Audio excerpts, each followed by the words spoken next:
Mixed Unit Tactics in the 5 Years' War, Volume 1, by Cotus Calonus. The legions could learn from the unconventional tactics used by the Khajiit in the 5 Years' War against Valenwood.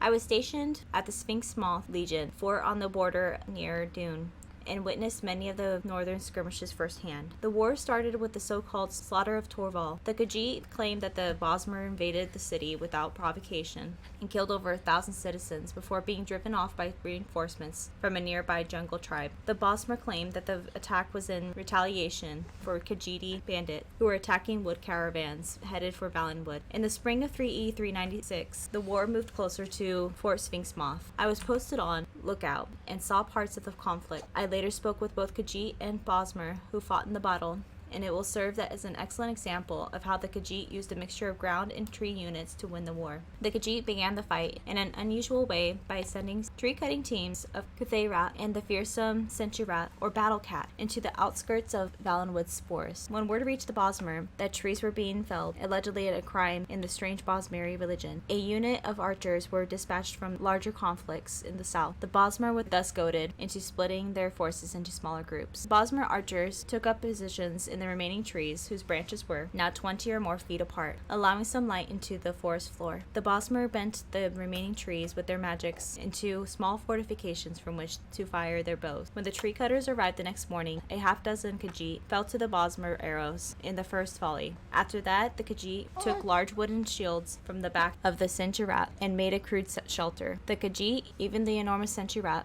were able to hide between this shelter and the one of the larger trees. When it became apparent that the Khajiit would not leave their shelter, some Bosmer chose to descend and engage the Khajiit sword to claw. When the Bosmer were nearly upon the shelter, one of the Khajiit began playing on a native instrument of plucked metal bars. This was a signal of some kind, and a small group of the man-like Omus and Omusrat emerged from covered holes on the forest floor. Although outnumbered, they were attacking from behind by surprise and won the ground quickly. The Bosmer archers in the trees would have still won the battle were they not having troubles of their own. A group of the Daji and the Dajirat, two of the less common forms of Khajiit who live in the trees of the Tenmar forest, jumped from one tree to another under a magical cover of silence. They took up positions in the higher branches that could not hold a Bosmer's weight. When the signal came, they used their claws and other torches or spells of fire. Accounts from the two survivors I spoke with vary on this point, to distract the archers while the battle on the ground took place. A few of the archers were able to flee,